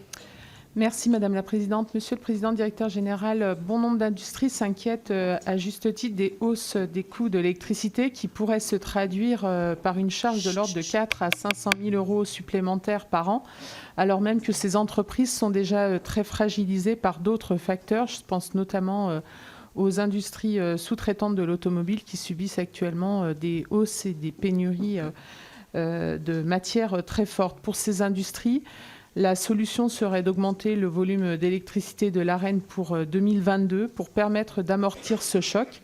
À défaut, ces entreprises devront acheter de l'électricité sur d'autres marchés et donc subir une hausse de 100% de plus par rapport à l'ARENH. Cette solution vous paraît-elle envisageable pour amortir cette flambée conjoncturelle? Et enfin, pouvez-vous nous donner des informations sur l'ouverture à la concurrence des barrages hydroélectriques qui sont actuellement exploités à 85% par EDF? Vous savez que ces barrages portent des enjeux qui vont bien au-delà de la production énergétique et inquiètent bon nombre d'élus ici. Je vous remercie. Merci Sylviane. Fabien Gay et ensuite Anne-Catherine Loisier. Merci Madame la Présidente. Bonjour Monsieur le Président, Directeur Général. Je remercie le groupe centriste de m'accueillir pour poser la question. C'est le Sénat. C'est le Sénat. Trois questions très rapides puisque je sais qu'on est... c'est sur la hausse des coûts de l'énergie et notamment de l'électricité. Vous l'avez très bien décrit. Ce n'est pas le prix de l'électricité, c'est le prix du gaz, puisque depuis le marché européen, on a créé de toutes pièces le kilowattheure spot. C'est le dernier kilowattheure, c'est l'usine à gaz. Donc, quand le gaz prend x3, ben, le prix de l'électricité x3. Je n'osais pas, mais comme Madame Dominique Estrosi-Sassonne a remis en cause le libéralisme et le marché européen, j'abonde dans son sens. Croyez-vous pas que nous avons un problème de construction du prix de l'électricité? Pensez-vous pas qu'il faut arrêter la libéralisation de ce secteur-là, et notamment sur le projet Hercule? J'y reviens pas. Deuxième chose, sur une toute petite question sur Cordemais, après ce qu'a dit Daniel, je ne suis pas complètement satisfait de la réponse. Vous avez dit que le projet a été abandonné. Enfin, c'est un choix de la direction d'EDF de l'abandonner, qui est assez incompréhensible, notamment pour les salariés. Moi, j'avais visité, et puis il y avait la direction. C'est un projet ambitieux industriellement, écologiquement. Peut-être que financièrement, c'était pas viable, mais est-ce que c'est ça qui a conduit EDF, alors que vous aviez lourdement investi sur les 5 dernières années sur ce projet, qui vous a conduit à l'abandonner? Et je vous dirais, on aimerait en savoir un peu plus sur la reconversion de ce site, qui avait beaucoup animé nos débats lors d'énergie-climat. Et la troisième petite question, elle est très simple.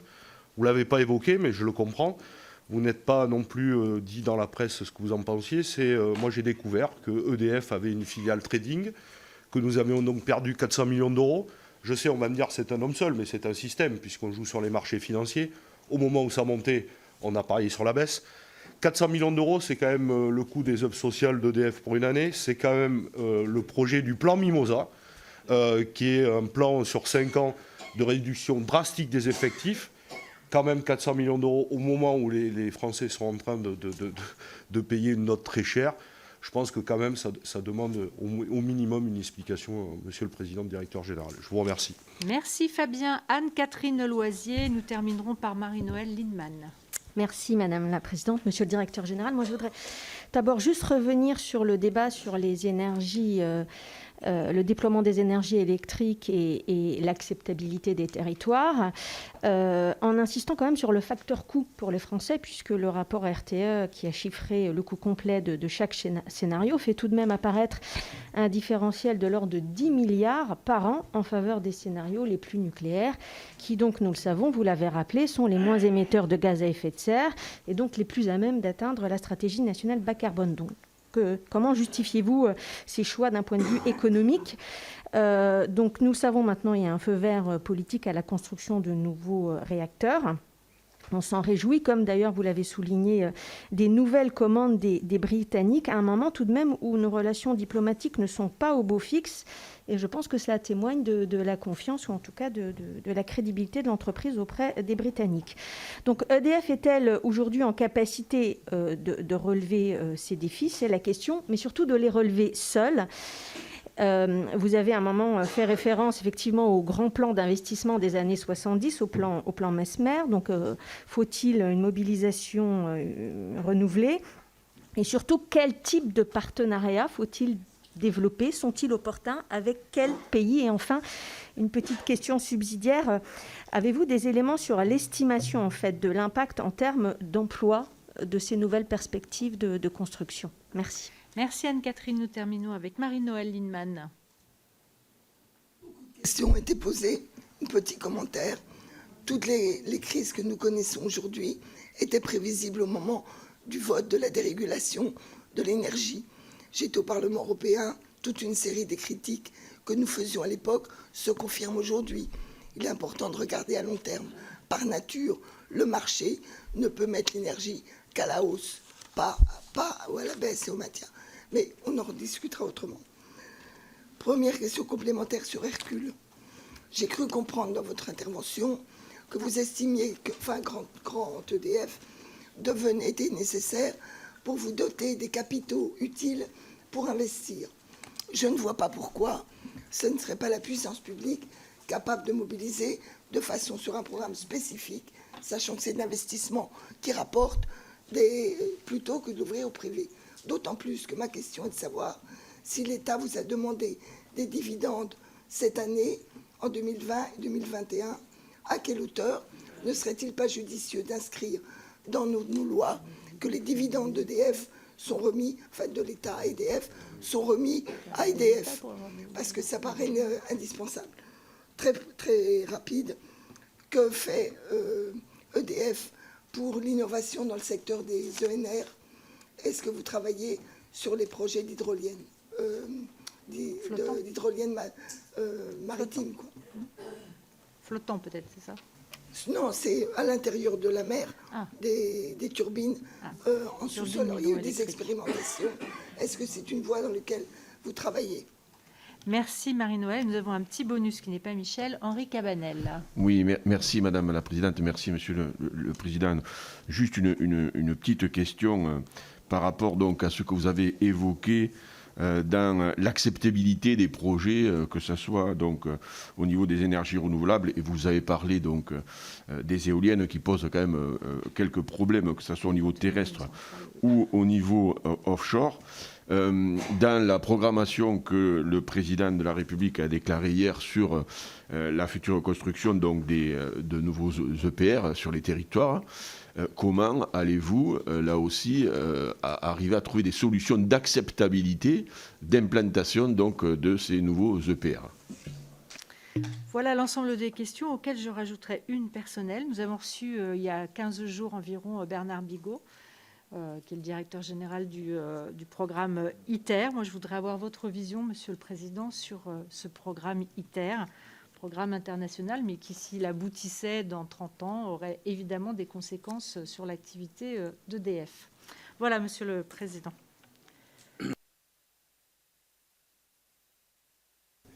Voilà, oui. Bah, écoutez, c'est quand même flatteur, hein, d'avoir toutes ces questions et toutes ces expertises qui s'expriment, et je vais essayer d'apporter un maximum de réponses. Il y a beaucoup de questions sur la grande réforme que l'on a tentée depuis 2018. Il est clair que cette réforme s'est heurtée à une vision assez radicalement différente de la Commission européenne d'un côté, des autorités nationales françaises de l'autre, sur la manière de faire profiter l'Europe et les consommateurs, entreprises comme particuliers, des meilleurs moyens de produire de l'énergie, parce que finalement, nous sommes intermédiaires entre des ressources naturelles, du vent, du soleil, de l'uranium ou des énergies fossiles, et des consommateurs. Et clairement, le projet qui a été construit à la demande de l'État, par l'État et par EDF, et sur l'impulsion déjà à l'époque du président de la République, est un projet qui pensait pouvoir concilier les règles de fonctionnement du marché intérieur de l'Union européenne avec des objectifs de souveraineté et de compétitivité, de protection des consommateurs, de sécurité d'approvisionnement, de capacité à exporter nos meilleures technologies.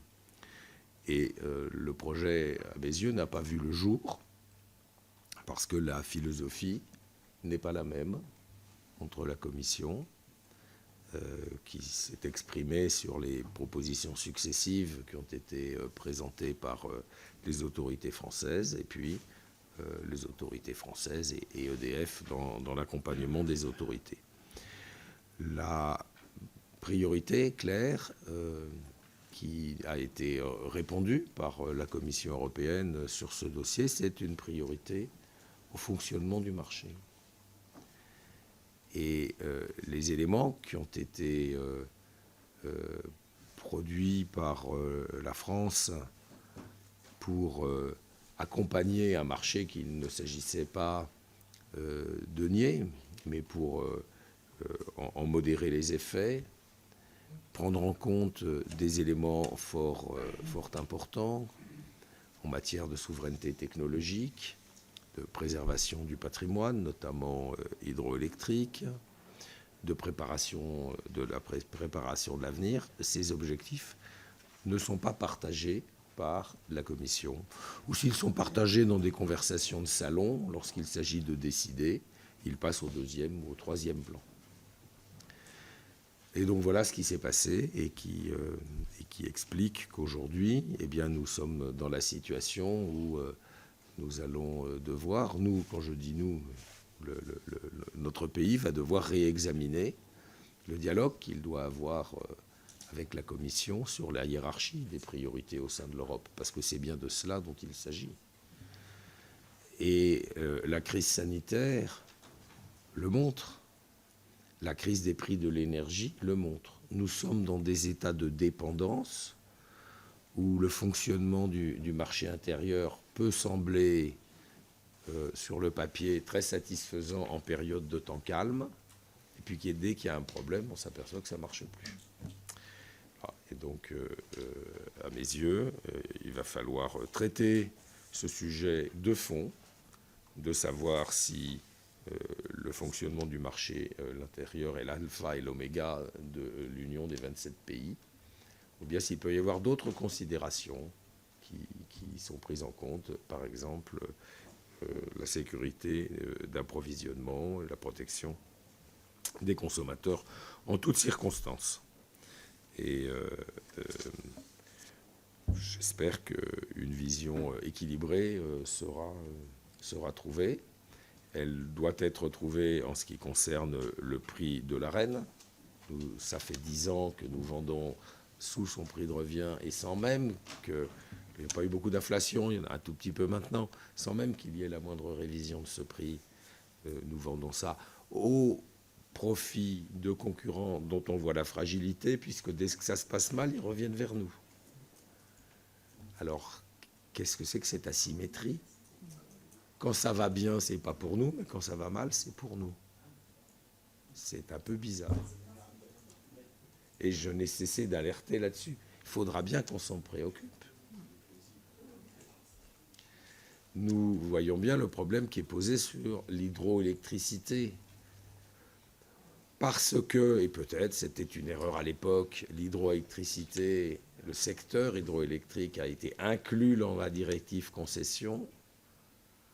On s'interdit depuis 15 ans d'optimiser le potentiel hydroélectrique de la France. On a des projets nombreux. En 15 ans, ils seraient là. Là, ils prennent du temps, il faut qu'ils soient acceptés. Il faut noyer des endroits, déplacer, enlever des bouts de falaise, déplacer des roches. Et très bien, ça ne se fait pas en un an, un parage, mais en 15 ans, ça se fait. Et aujourd'hui, non, le dogme, c'est, non, vous comprenez... part de marché dominante, on ne peut rien faire. Et pendant ce temps-là, il vaut mieux importer des énergies fossiles qui, en plus, coûtent 4 fois plus cher que l'année dernière, que d'aider, il se trouve que c'est chez EDF, donc c'est ce qu'on m'a confié, d'aider EDF à faire mieux avec le potentiel hydroélectrique et en faisant très attention à l'acceptation, parce que si on doit augmenter le potentiel hydroélectrique de la France, il faudra aussi faire attention à l'acceptation locale. Il peut y avoir des gens qui localement n'aiment pas beaucoup ça, il faudra qu'on traite le sujet. Donc une grande partie des sujets dont vous me parlez montrent bien qu'il va falloir traiter cette contradiction évidente entre différentes normes qui ne sont pas traitées avec la même hiérarchie. En Europe, où la norme dominante, je vais dire le monopole, c'est la norme du marché.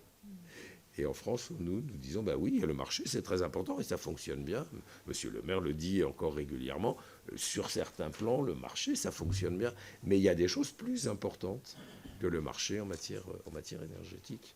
Donc je voulais partager avec vous qu'il me semble que vraisemblablement au-delà des échéances électorales que chacun connaît, il va falloir quand même reprendre le dossier en prenant du recul, en disant est-ce que nous voulons refaire le film dans lequel on va nous dire marché, marché, marché, ou est-ce qu'on va refaire un film dans lequel on va dire marché oui, mais souveraineté, mais emploi, mais protection des consommateurs, mais décarbonation.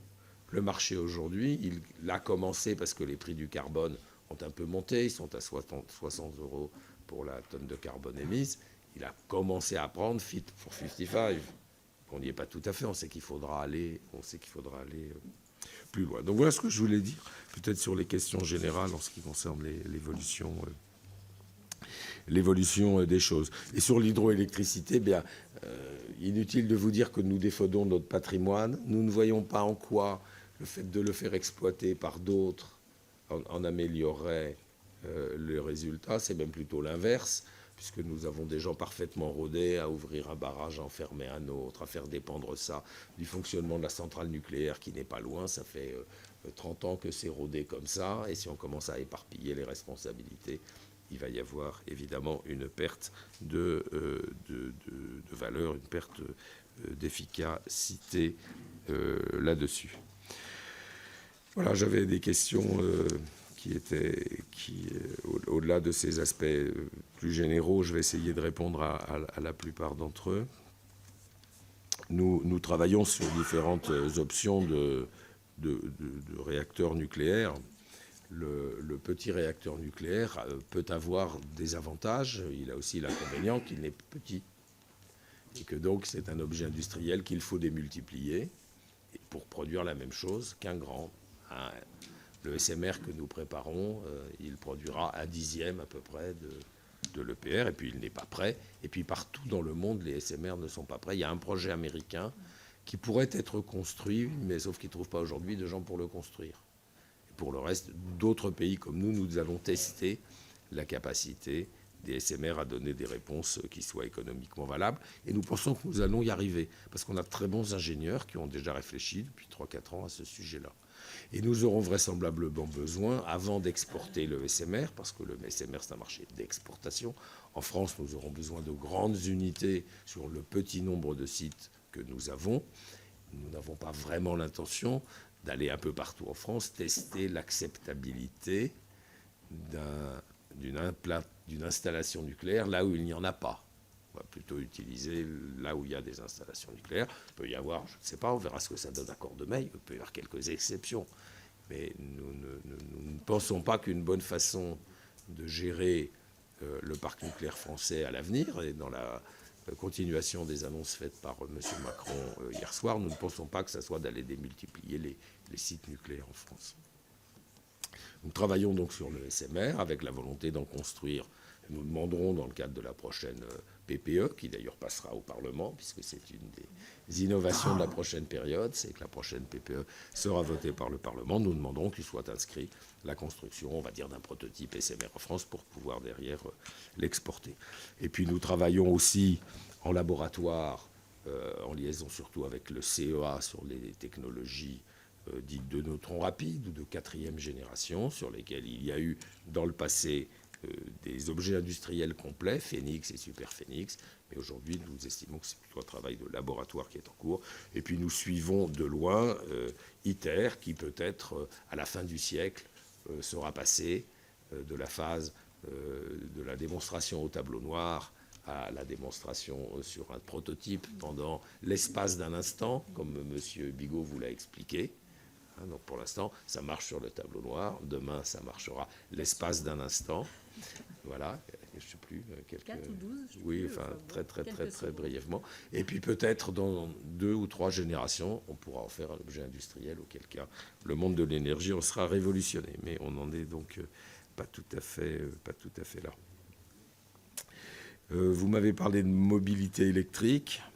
Je voulais vous dire que nous sommes en effet très actifs dans la mobilité électrique, avec principalement deux fers au feu.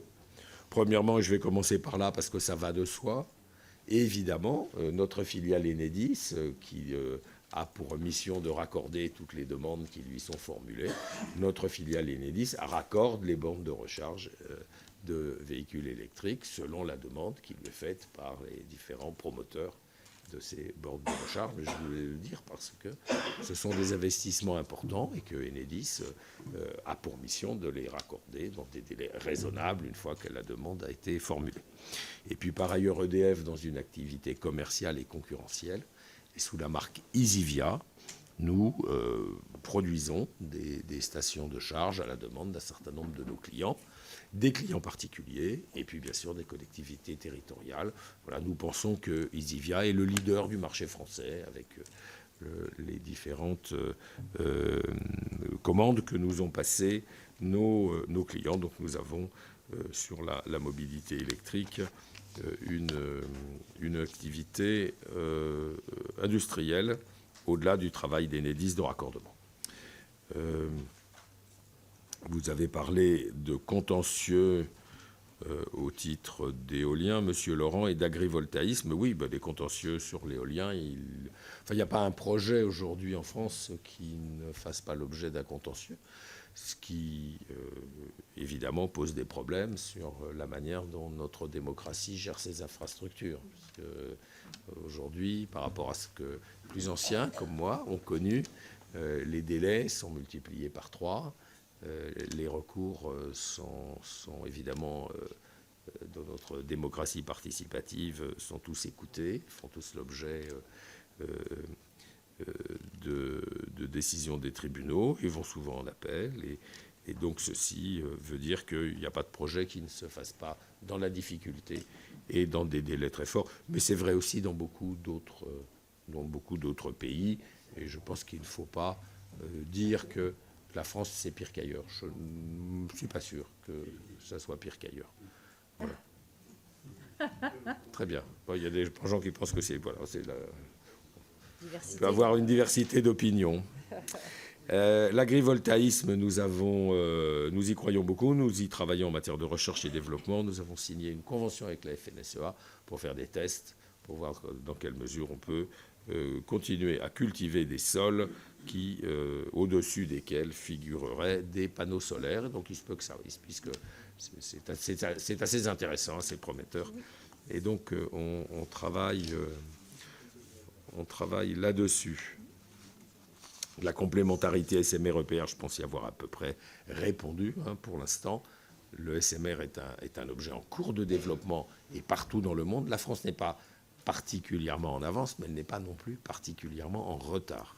Et le marché du SMR, pour nous, ne sera pas tant dans un pays comme la France, où nous aurons besoin d'utiliser au maximum de leur puissance des sites existants, que des marchés d'exportation pour remplacer des centrales au charbon.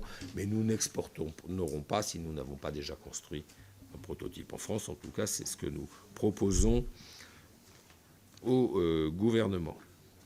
Je crois que sur les questions, M. Montaugé, de la réforme du market design et des contrats de l'interne, j'ai déjà un petit peu répondu. Nous pensons que le marché a évidemment beaucoup de bienfaits, dans la mesure où il permet à chaque instant de faire travailler les unités de production les plus performantes et de demander à celles qui ne sont pas performantes, en fonction de la demande à chaque instant, de s'arrêter de fonctionner parce qu'elles sont trop chères. Donc ça, sur le court terme, ça fait beaucoup de sens. Par contre, le sujet est celui de l'investissement. Comment faire pour investir dans la transition énergétique si les investisseurs n'ont pas vraiment d'idée des recettes qu'ils auront? Et donc, c'est la démarche que Bruno Le Maire porte en Europe avec un certain nombre d'autres pays. C'est une démarche sur laquelle la première réponse de l'Europe, c'est de dire tout va bien. Enfin, je pense que les choses devront évoluer en Europe et que nous aurons, le moment venu, à multiplier les investissements de transition énergétique dans lesquels les revenus sont garantis à long terme, comme nous l'avons, par exemple, obtenu sur Hinkley Point du gouvernement britannique ou comme nous l'avons sur les énergies renouvelables. J'ai une question sur le capital d'Enedis, mais je ne voulais pas qu'il y ait de malentendus, puisque le mot d'ouverture de capital fait peur. Je voudrais rappeler que depuis 15 ans, le capital d'Enedis est indirectement ouvert, puisque tout actionnaire d'EDF est actionnaire indirect d'Enedis, et que dans le projet que nous avions conduit, c'était la même chose. Le capital d'Enedis était indirectement ouvert, et donc il n'y avait pas de changement de nature. Enedis détenu à 100% à l'intérieur d'un groupe EDF qui lui-même n'est pas détenu à 100% par l'État. Je voulais répondre à M. Duplomb, mais on aura peut-être une conversation séparée parce que je comprends que des échanges ont eu lieu avec vous et qu'on a répondu pourquoi votre demande, qui n'est pas alignée sur un arrêté ministériel sur la méthanisation, ne pouvait pas fonctionner. Et peut-être vous dire aussi, M. Duplomb, que les interconnexions électriques sont un atout pour la France. Elles nous permettent, quelques jours par an, lorsque nous risquons de manquer de courant, d'en importer de la part des pays voisins. Et elles nous permettent presque tous les jours de l'année d'exporter, donc de produire des richesses en France et d'exporter par ces interconnexions. Donc nous y sommes favorables. Monsieur Chaise m'a demandé quels sont les sites sur les prochains EPR. Donc c'est l'information que nous avons déjà donnée.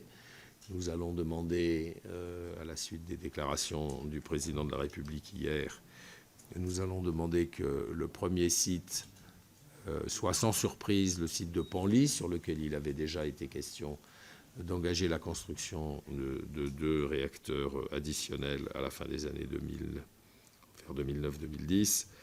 Donc le premier site serait celui de Penly, le deuxième site serait celui de Gravelines. Et puis les sites suivants devront être choisis. Et parmi les candidats figurent le site de Tricastin et le site de Bugey.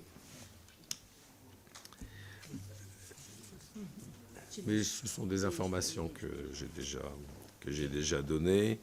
Je vais essayer de terminer, peut-être.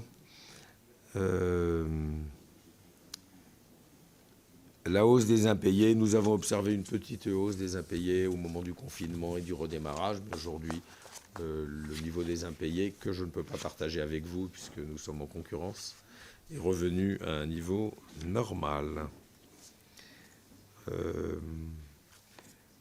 La stratégie internationale d'EDF, quand on voit que les Chinois parlent de 250 réacteurs, eh bien nous avons des pistes assez avancées pour construire ou aider nos partenaires étrangers à construire des EPR additionnels en Grande-Bretagne, en Inde, en Pologne et dans un certain nombre d'autres pays.